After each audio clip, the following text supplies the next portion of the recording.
Brakes a little bit harder going in the corner, and then it won't push. You are getting off of the brake too quick or something or other. I think I'm letting off too late down here. Too hot? I think I'm letting off too late down here in turn 3. I think I'm waiting too late to let off. Okay. But you got to keep it down coming off a 4 and off of a 2. The rear end feels like it wants to scoot if I get down too low. Well, you come off of the 4 there one time, great, and it looked good.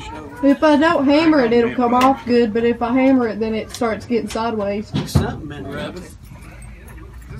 Is this the car that, what's his name? Rusty Clinton drove this? Yeah. Okay.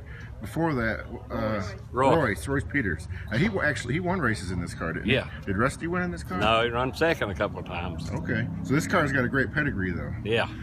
Well, how did you hook up with your new driver? Through Roger Clendenin. Really? Yeah.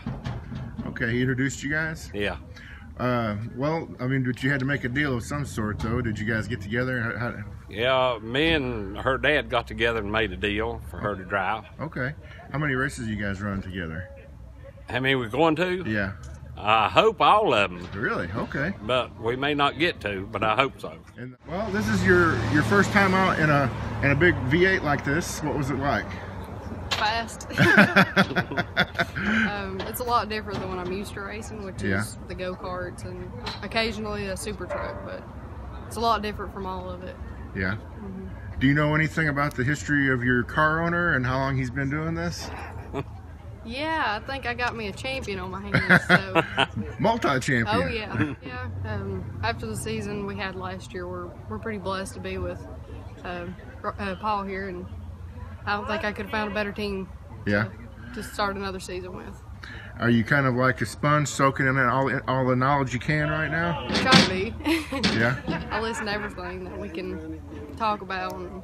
Well, I just wanted to go out there and ride around and get used to it and see how the track was and the car and all that. And didn't have a flat. Yeah. But this is completely different from anything she's ever been involved with before, isn't? I imagine. Yeah. So she's kind of like a raw piece of clay. You're gonna mold her into a champion. I hope so. All right. Well, remind me a little bit about your background now. How long have you been racing? Ever since 1956. So how many races would you say you've won in your career? Oh Lord, I have no idea. Yeah. more than you can count. Well, yeah. The best year I ever had, I won 22 races in one season. Wow. Yeah. That's a whole career for some people. Oh yeah. Well, some people will be happy to have that for their whole career. Yeah.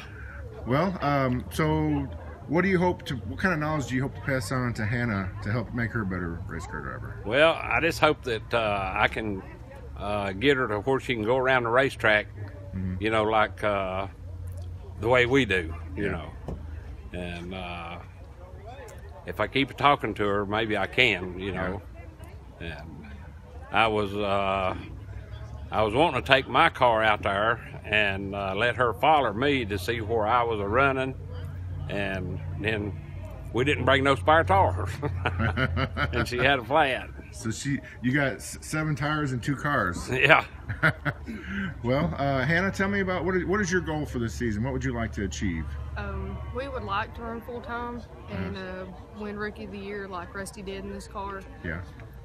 So if I can pick up a sponsorship to help me run those extra 2 races, we're going to go for that Rookie of the Year and just learn as much as I can from Paul. What have you learned so far today?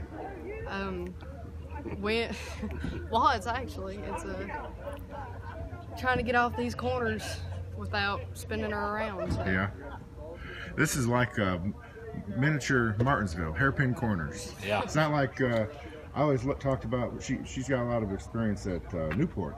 Yeah. I always thought that was kind of a miniature Bristol with the banks, and this is a miniature Martinsville. Yeah.